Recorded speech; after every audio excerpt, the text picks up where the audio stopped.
It wasn't until I was picked up and brought home that I realized. The brother and sister who adopted me were actually cannon fodder side characters in a novel. The sister, melancholic and aloof, fell for the warm and sunny male lead. The brother, insecure and starved for affection, willingly became a simp for the female lead. They thought they'd found salvation. Little did they know, the male and female leads were only using them as stepping stones. So, in order to keep enjoying my life as a rich heiress, 1-year-old me decided to save the crumbling situation and hold up the collapsing household.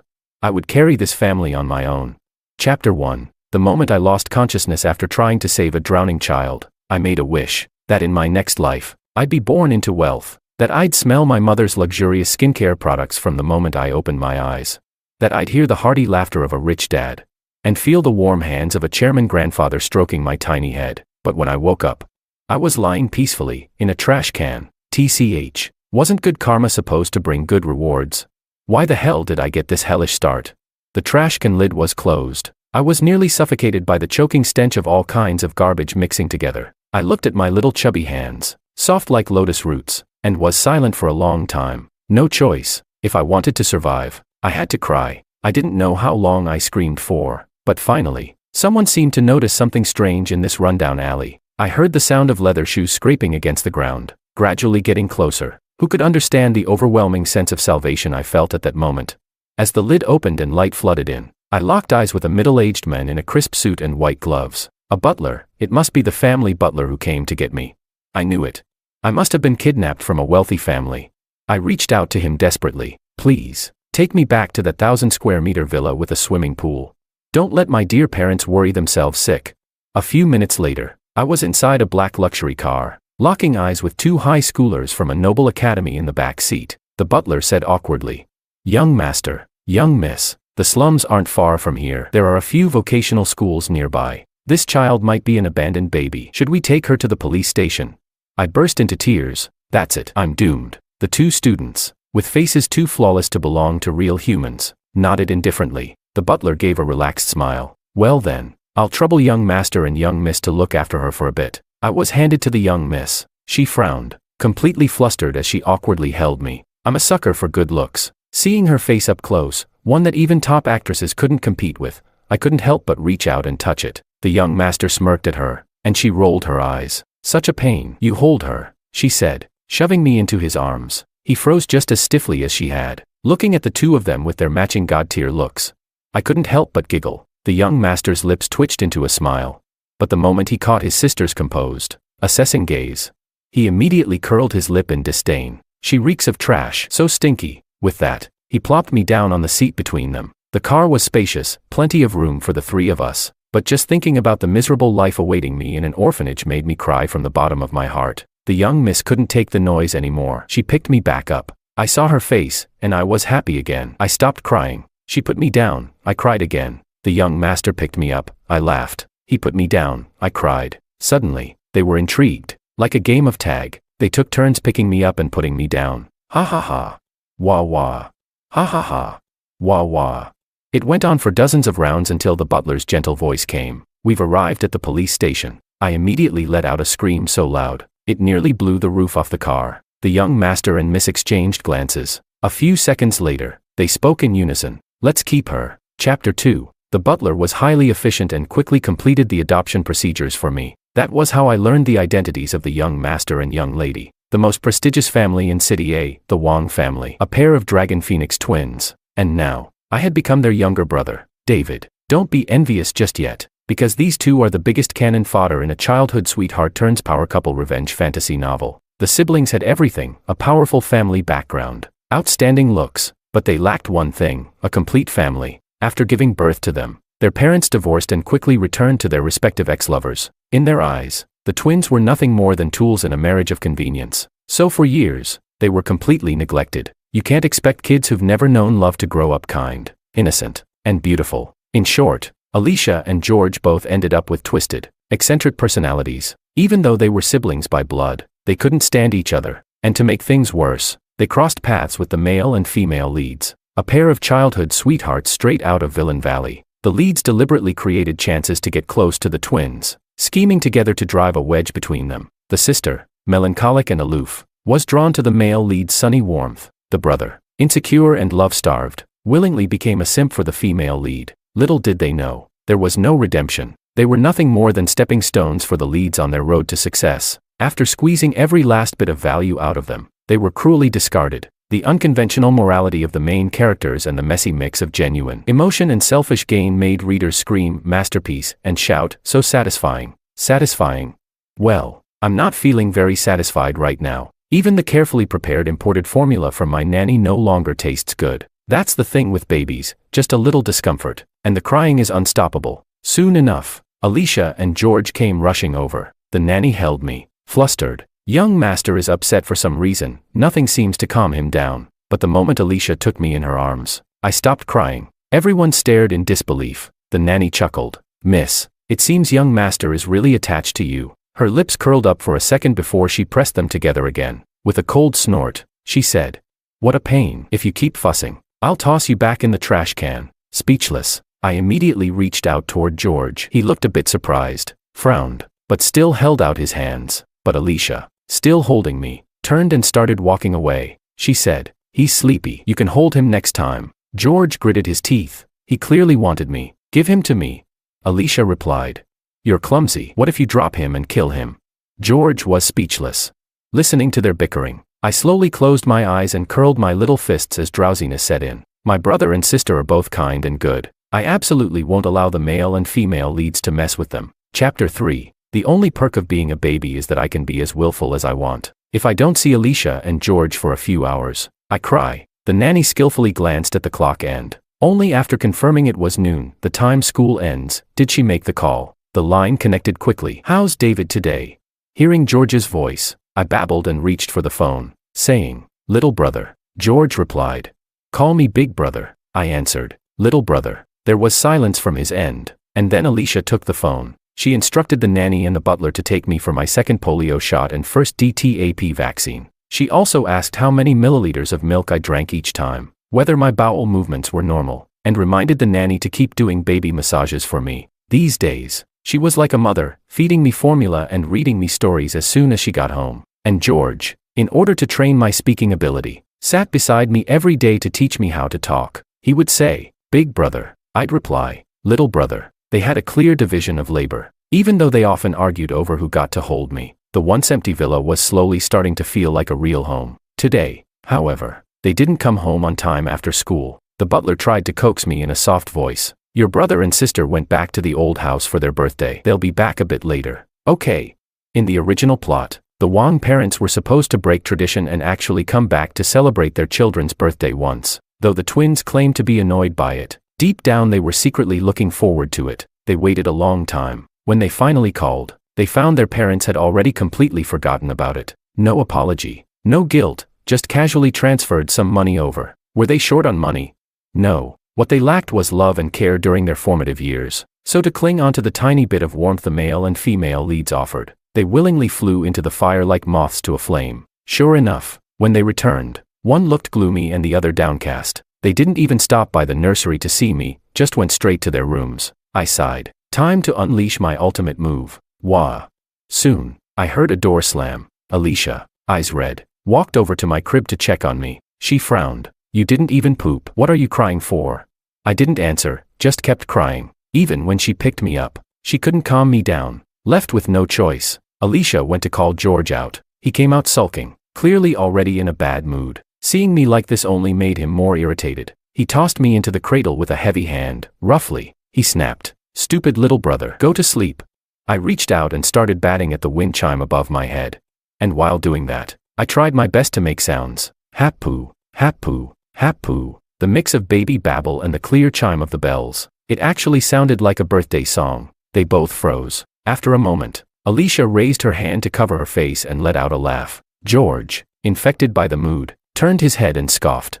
But the smile at the corner of his lips kept growing. I finally let out a breath of relief. Just as I was about to fall asleep, George turned on his phone's camera. He said, "Do it again. Otherwise, you'll grow up and go complaining on social media that we never recorded your childhood." I was speechless. Just admit you want to show off online. Chapter 4. Soon, Alicia and George were in their second year of high school. They had perfectly avoided all the original plot points where they were supposed to cross paths with the male and female leads. Just as I started to let my guard down, Alicia went missing. The butler sent people to search for her for an entire day and night. The next day, she finally came back, but she was covered in scrapes and bruises, and supporting her was a boy who looked just as battered. He gave a polite smile, but when his eyes swept over the discreetly luxurious villa, a flicker of calculation flashed through them. Not good, family fortune alert, danger ahead. After the family doctor finished treating her wounds, Alicia finally explained, she had gone hiking and accidentally ran into the male lead, Makoto. The two of them fell down a steep slope, and their phones were broken in the process. Fortunately, neither of them was seriously injured. I was speechless. Like hell, I believe this had nothing to do with Makoto. After the incident, when Makoto came out and saw Alicia playing with me, he walked up, crouched down, and when he saw me glaring at him, he smiled and patted my head. So this is your little brother. Even at such a young age, he's got presence. Alicia was always in a great mood when someone praised me. Her cheeks flushed a light pink and she pressed her lips together shyly. She said, "Do you want to hold him?" "Sure. Don't you dare come closer." The moment he reached his hands out, I burst into loud wails and bared my baby teeth at him. Alicia's movements paused. She glanced at the now awkward Makoto. She said, "Sorry, my little brother is probably a bit shy around strangers." Makoto quickly adjusted his expression, putting on a gentle and proper smile. He even praised me for being alert and said I'd surely be able to protect my sister in the future. Upon hearing that, Alicia's expression softened even more. The way she looked at Makoto now held a tenderness she couldn't quite hide. And when Makoto got up to leave, she even looked a little reluctant to see him go. Of course he's the male lead, just a few words, and he had Alicia falling for him. I closed my eyes, emotionally exhausted. George didn't come back until the evening. He kept glancing expectantly at his phone. The corners of his mouth curved up in a way he couldn't even suppress. Seeing his love-struck face set off all my internal alarms. Alicia noticed something was off too. She asked, "Where were you today?" George shot her a glare and said, "None of your business." Alicia narrowed her eyes. "Are you in a puppy love phase?" George snapped impatiently. "And you think you're in any position to question me? We searched for you for a whole day and night. And in the end, you spent the night alone with some random guy." "Sis, I don't want to say too much, but could you be a little more careful? It's fine since nothing happened, but what if something had? You'd regret it forever." Alicia had no comeback. George shook his head and went back to his room. I babbled and waved my arms. It's over. The moment the male and female leads show up, the sibling bond starts to fall apart. Chapter 5. At night, just as I was about to drift off, I heard someone quietly walking up to my bedside. A familiar soft fragrance tickled my nose. It was Alicia. She gently lifted my head and slipped something under my pillow. She said, "Be good, David. I didn't mean to make you all worry. Yesterday I ran into a street fortune teller. He said someone in our family had a fate destined for an early death. Of course, I don't believe in that kind of stuff, but since it had to do with you, I couldn't ignore it. So I followed his advice and went up the mountain to get a safety charm from a temple. If nothing else, it gives me some peace of mind." Alicia stared at me for a long while, as if even she found it funny. She said, "Sis probably got scammed." "Huh.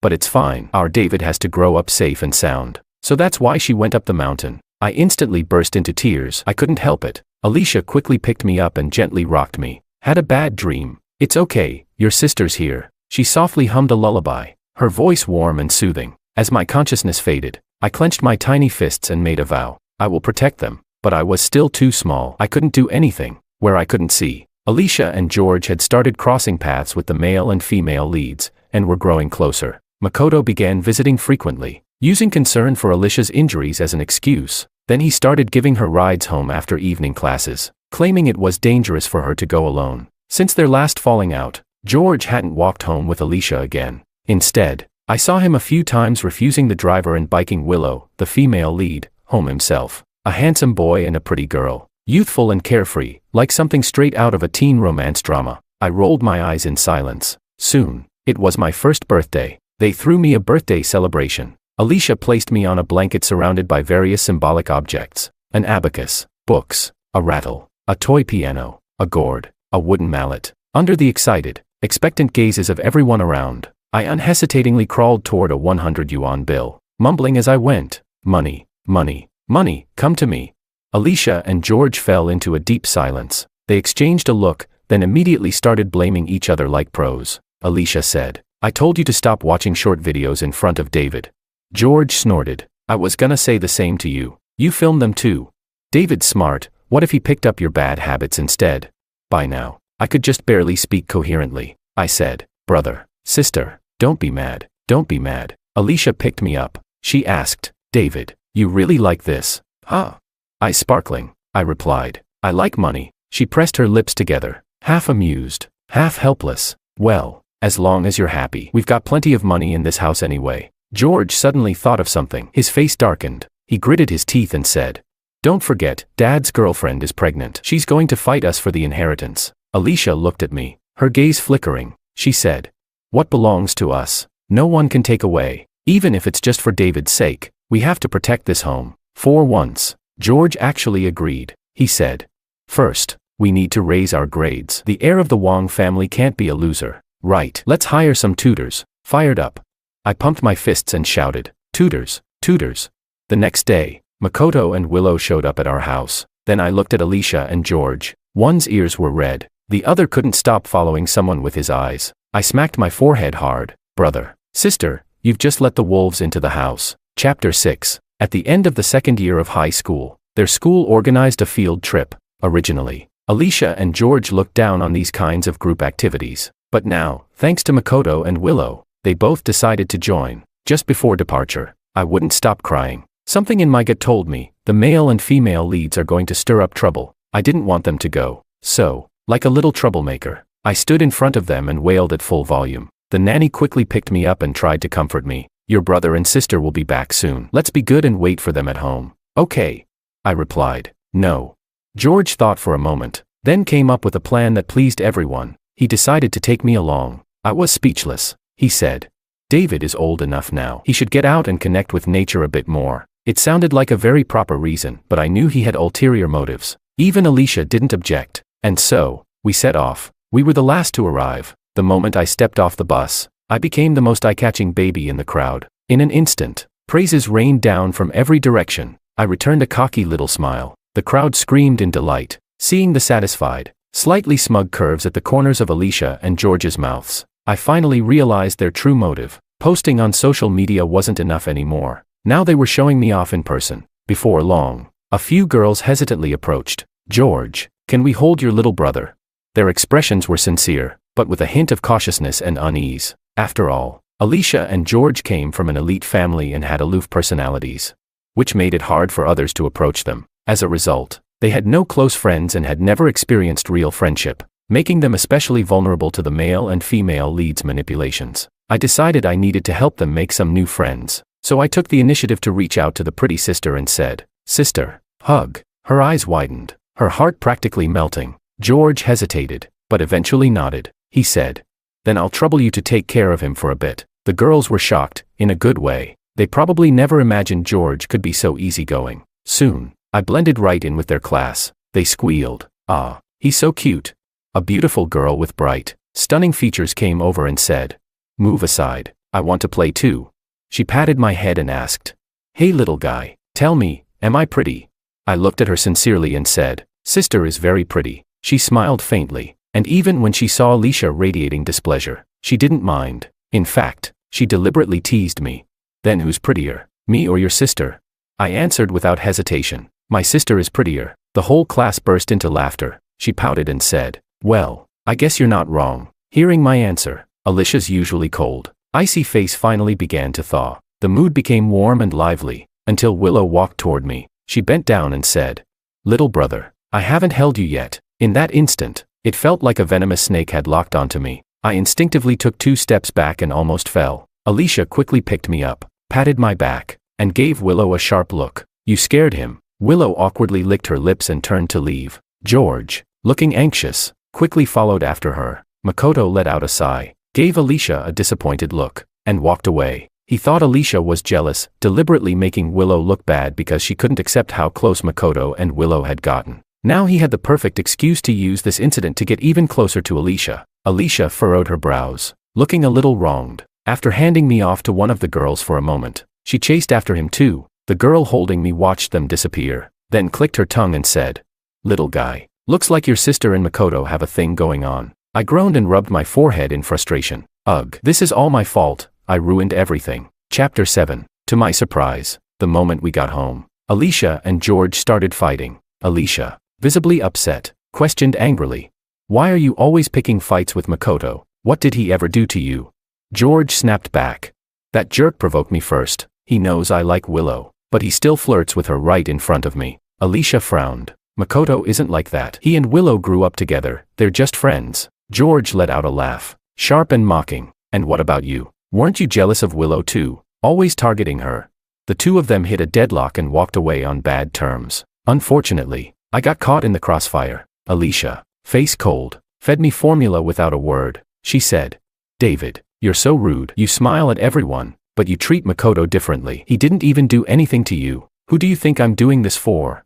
A toddler can't regulate emotions. I was so angry I turned around and showed her my butt. I said, jerk, thug, don't like. That's it. I'm not smiling at either of them anymore. From that day on, the three of us entered a cold war. Alicia and George came home later and later, and I gradually stopped depending on them. They found me annoying from the start. Now they could finally have peace. At 14 months, I started walking on my own. At 16 months, I learned to eat by myself with a spoon. At 20 months, I could speak in full sentences and was getting fluent, even though the nanny recorded videos and sent them to Alicia and George.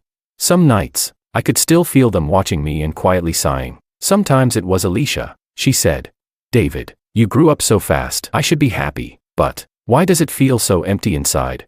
Sometimes it was George. He said, you change every day. We can barely keep up with you. We missed so many of your firsts.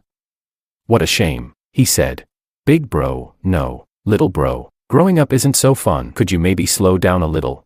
Three stubborn people, but deep down, all craving the same thing, to hold each other close. Chapter 8. In the blink of an eye, Alicia and George were now in their final year of high school. On my second birthday, both of them had to go out. It turned out Makoto's birthday was also today, and Alicia had left early to go see him. As for George, whatever excuse Willow used, she managed to call him out too. The two of them crouched guiltily in front of me and said, David, the butler and nanny will stay with you. Okay, we'll be back really soon. I smiled and said, it's okay, go ahead. I'll wait for you to come back. I didn't want to mess things up again and make them argue. I didn't want to be scolded for being rude anymore. It's just a birthday. But once they really left, I couldn't help feeling disappointed. Seeing how understanding David was, Alicia didn't feel as relieved as she had imagined. Instead, it felt like her heart was being squeezed, tight and breathless. All she could think about was, what's David doing now? Is he missing us? Is he crying in secret? Makoto had to call her several times before she finally snapped out of it. He looked at her, confused. What's wrong? You seem distracted. Alicia smiled faintly. Sorry, I was thinking about things at home. Makoto immediately thought he understood. He smiled and said, Alicia, you don't need to bottle everything up. I've been through similar things. I understand you better than anyone. Alicia was puzzled. She thought, you've taken care of a child before. You understand what it's like to miss a baby.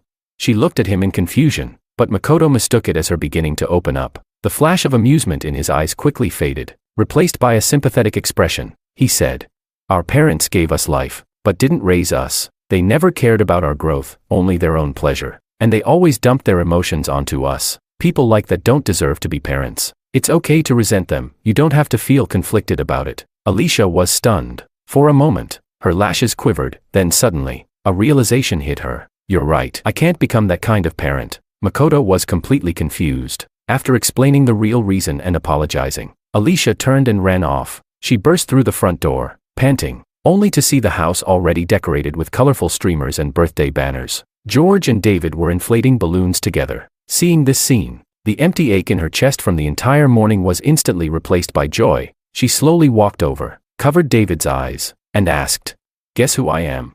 David turned his head, eyes shining. Sis. She picked him up and looked at George. How come you came back? George smiled back. There's nothing more important than family, right? Yes, nothing matters more than family. Chapter 9. Because of this, Makoto and Willow probably started to feel a sense of crisis. Their prey was slipping out of their control, so they began to panic a little. One day, when Makoto came over to tutor Alicia, I overheard them arguing. Makoto said, Alicia, you're an independent woman. You're meant to be a strong, leading heroine. You have your own life. You can't pour all your energy into your little brother, right? Alicia took a deep breath and replied quietly, David is still very young. He needs someone around. You said it yourself, we can't be irresponsible guardians. A flicker of impatience crossed Makoto's face. He said, you have a nanny. Besides, He's not even your real brother. You just picked him up. Alicia stared at him in disbelief. She never thought those words would come from Makoto. She asked, Makoto, what are you saying? Makoto realized he had messed up. His face went a little pale. He said, Alicia, that's not what I meant. Alicia bit her lip and said, that's enough for today. You should go. Seeing that she clearly didn't want to continue the conversation, Makoto had no choice but to leave. As he stepped out, he saw me. His guilty expression instantly turned cold. He mouthed the word, bastard. I instinctively took a step back and stared blankly at his retreating figure. A long while later, I knocked on my sister's door. Her voice was choked. Come in. I looked up at the doorknob and sighed. I said, Sis, it's me. I can't come in. I can't reach the handle. She quickly opened the door and scooped me up. She said, weren't you tidying up your toys? What are you doing here with me? I said, because I felt you weren't happy. She chuckled softly. Oh, and how did you feel that? I seriously placed a hand over my chest. I said, it told me, because you're sad. I feel sad too. Alicia paused, then turned her head away. Pretending to be exasperated, she said, you're way too young to be spouting such sweet talk. I took the opportunity to kiss her on the cheek. I said, soft and sweet, sis, you're just like a little cake. A little cake can't be unhappy, or it won't taste sweet anymore. Even the coldest woman can't help smiling when she hears praise like that. She said, sis is happy now. Thank you, David. I grinned and said, you're welcome. Chapter 10. Alicia had just gotten back to normal when George started acting off. He didn't come home until nearly midnight, dazed and disconnected, unwilling to talk to anyone. Late that night, I heard the low sound of someone crying. I tiptoed out and saw George sitting alone on the balcony, silently shedding tears. I walked over and lightly patted his back. He jumped, startled, and turned to look at me. I asked, little brother, did you have a nightmare? Don't be scared, I'm here. George was speechless. He blinked hard, wiped his face messily, and turned away, ignoring me. I leaned my head in and said, big bro, what do we do? The clouds are hiding the sun again. He froze, remembering how I once said his smile was as dazzling as the sun. He couldn't hold back a laugh and finally pulled me into a hug, saying, all right, stop worrying, I'm fine. But I asked, then why are you sad? You told me, real men don't cry easily. George frowned slightly and sighed deeply. He said, real men don't cry easily, unless they're truly heartbroken. George had kept it all bottled up for too long. Now, with me, a child who supposedly didn't understand anything, he actually wanted to vent. Turns out, George met Willow on the day Alicia went missing. He was out looking for Alicia when he stumbled upon a group of thugs bullying a girl. Without thinking, he rushed in and rescued her. That girl was Willow, he said. At first, it was her who made the first move. She said she was grateful I saved her and wanted to repay me. She started bringing me breakfast, gave me little handmade gifts. After spending time with her, I felt like she was really different. She understood how I felt, always listened so patiently and kindly. I really liked her. But then, she kept bringing up Makoto around me. Every time I had a conflict with him, she'd look at me with such disappointment. Even Alicia thought I was bullying him. But I swear to God, I've never laid a finger on him. I comforted him. Bro, you didn't do anything wrong. It's them. George's eyes were blank. He said, today I confessed to her. She said yes. I was so happy. But then she suddenly said her mom was sick and needed a lot of money. She asked if I could lend her 100,000 yuan. I hesitated. Then she got mad and said I didn't love her. I do love her. So why did I hesitate? I was speechless. Willow really has no shame. At this point, I had every reason to believe Alicia's disappearance and George's hero saves the damsel moment were all part of their setup. What kind of coincidence is that? I couldn't worry about keeping up my baby persona anymore. I looked at him seriously and said, sis once told me, sometimes, you have to trust your gut. If something feels off, it usually means something's not right. George replied. But I like Willow, I said. Liking someone should go both ways. If someone truly likes you, they won't think it's normal to spend your money. You taught me that. George froze. Back then, we were watching short videos together, and one love guru said, a man who spends money on you doesn't necessarily love you. But a man who refuses to spend money on you definitely doesn't. I was watching so attentively, and since I learned fast, George worried I'd grow up to be a simp.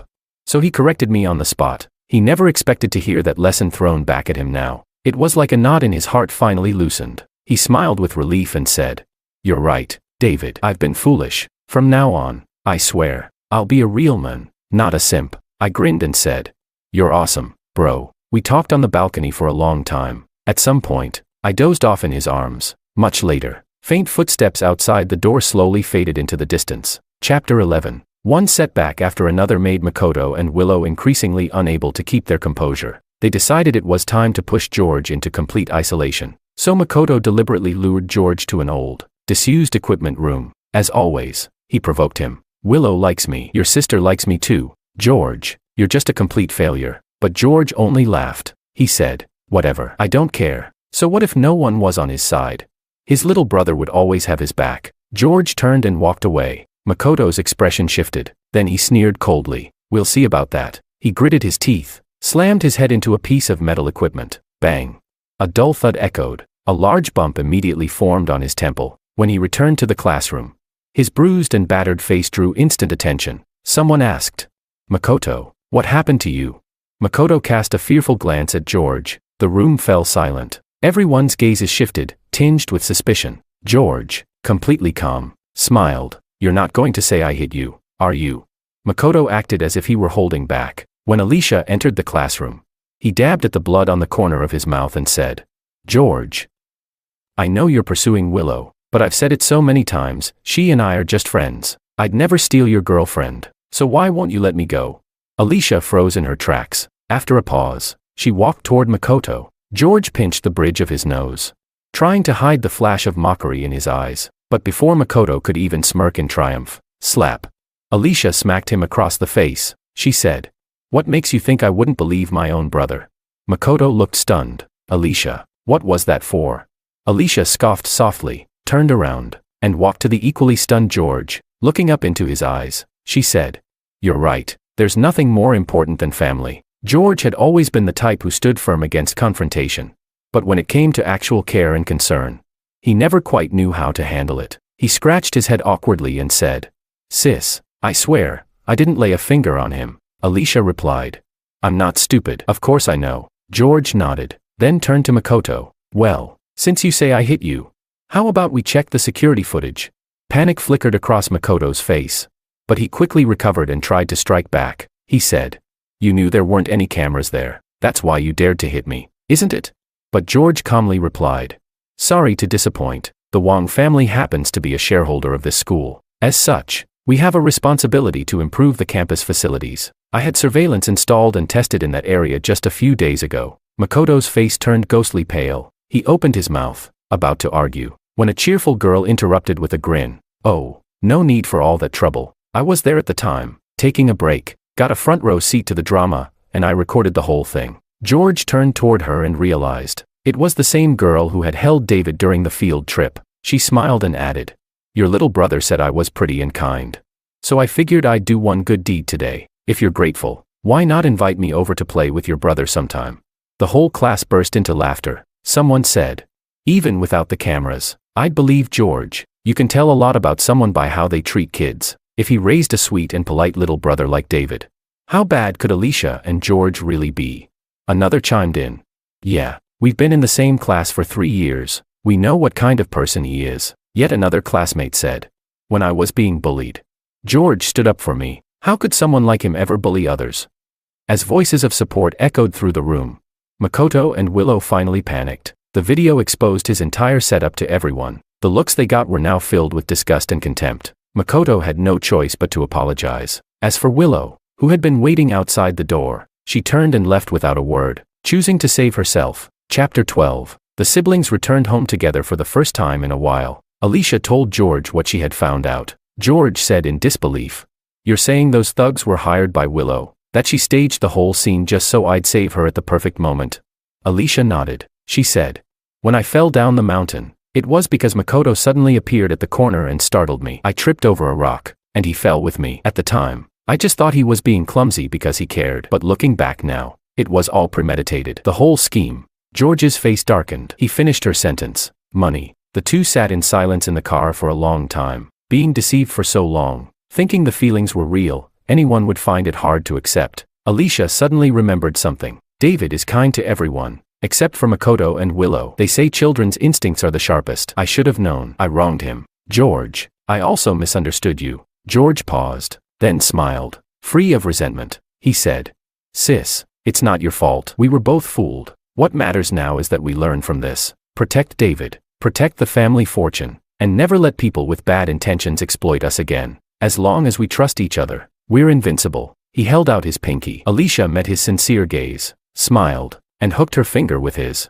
George said, "Pinky swear, no matter what happens, we'll always believe in each other." And at that moment, I smacked my lips in my sleep, rolled over and went right back to dreaming. The afternoon sun was warm and gentle. What a pleasant day. Chapter 13. The day of the college entrance exam finally arrived. I asked the butler to take me to wait outside the test center. I even brought 2 little flags with me, symbolizing a victorious start. As the bell rang, students began to trickle out. I sat on the butler's shoulders, waving my flags enthusiastically. Alicia and George, both striking and refined, naturally drew attention wherever they went. I quickly spotted them in the crowd. I shouted, "Brother, sister, I'm over here." They walked over smiling. They said, "Thanks to David cheering us on, the questions felt way easier. Looks like they did pretty well." I gave each of them a big hug. Brother and sister are the best. Their classmates noticed me too and gasped in surprise. A girl shouted, "Whoa, David's here too. Hey, little guy, I held you when you were a baby, remember?" Another girl said, "Hee hee, back then you said I was prettier than your sister." Alicia snapped back, "Get lost. Stop messing with kids." There were so many people, I started to get dizzy. Alicia picked me up, her gaze gentle. She said, "All right, time to head home." That stunningly beautiful girl from before clung to Alicia's arm and whined. "Sis Alicia asterisk, you have to bring your little brother to the graduation party." Alicia rolled her eyes. She said, "You know what, just have the party at our place." The girl replied, Sure, just tell me when to come." One dared to suggest it, the other dared to agree. A few days later, all their classmates showed up, except for Makoto and Willow. Chapter 14. I learned the whole story from the gossip around me. Turns out, ever since their attempt to frame George failed, Makoto and Willow had a falling out. Right before the college entrance exam, Willow somehow got her hand fractured by a group of thugs. She believed it was Makoto who orchestrated it, so she deliberately hid Makoto's ID and exam admission ticket. The two ended up in a violent fight and both landed in the hospital. And just like that, they missed the exam. They had tried to set up Alicia and George to turn against each other, only to end up facing karma themselves. A perfect case of those who dig a pit for others end up falling in themselves. I turned to look at Alicia. She was sharing childcare tips with her close girlfriends. The girls beside her were listening attentively and taking detailed notes. On the other side, George was laughing and chatting with a group of friends. They were discussing which country to go to for their graduation trip. How wonderful! Both my brother and sister now had like-minded friends, and a family that treated them with genuine care. They would no longer be fooled by fake affection and sweet lies. "David, come join the group photo." Coming. Everyone gathered on the lawn outside. Alicia and George stood on either side of me, holding my hands. The butler helped us take a group photo. In the picture, the 3 of us were smiling, warm and radiant. Bonus scene. Makoto and Willow tried to get in touch with Alicia and George, only to discover they'd been blocked. Frustrated, they came in person, but this time, they couldn't even get past the villa's iron gates. The entire summer went by without them seeing either of them once, because I was about to start kindergarten. On the first day of school, everyone was required to bring a handmade craft and introduce themselves. Alicia and George were determined to make me the coolest kid in class. They worked around the clock gathering materials, sketching designs, and scrapping plan after plan. The two nearly got into another argument over it, to which I could only say, competing for show-off points is a bad habit.